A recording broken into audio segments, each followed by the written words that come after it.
जी नाज़रीन, बहुत ही अहम खबर है, ब्रेकिंग न्यूज़ है। मैं आपको बताता चलूं कि दरियाए झेलम में थोड़ी देर पहले मैंने आपको बताया था कि निचले दर्जे का सैलाब है 76,000 क्यूसेक था रसूल बराज से, अब बढ़कर दरमियाने दर्जे का सैलाब हो चुका है। 1,19,000 क्यूसेक वहाँ से छोड़ा जा रहा है। आप समझ लें 1,20,000 क्यूसेक दरियाए झेलम में रसूल बराज से छोड़ा जा रहा है, जो आगे त्रिमु बराज की तरफ आ रहा है। दरमियाने दर्जे का सैलाब है। FFD ने मार्क कर दिया और PDM पंजाब ने भी मार्क कर दिया। इससे कबल कल उन्होंने बताया था कि एक्सेप्शनली हाई फ्लड दरियाए झेलम में हो सकता है और 4,30,000 क्यूसेक तक जा सकता है, जबकि अब 1,20,000 क्यूसेक तक जा चुका है।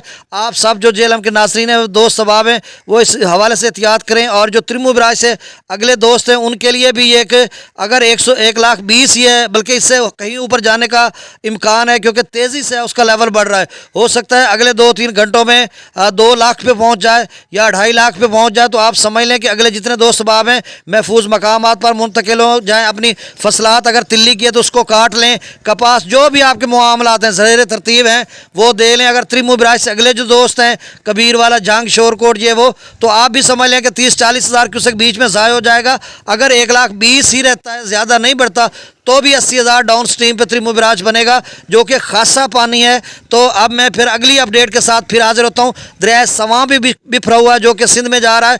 तो सारे दरियाओं में सिवाय ब्यास और सतलुज के, रावी के भी बाकी 4-5 दरियाओं में बड़े सैलाबों का खतरा पैदा हो गया। अगली मेरी रिपोर्ट का इंतज़ार कीजिए। बहुत शुक्रिया। इस चैनल को सब्सक्राइब कीजिए। अल्लाह हाफिज़।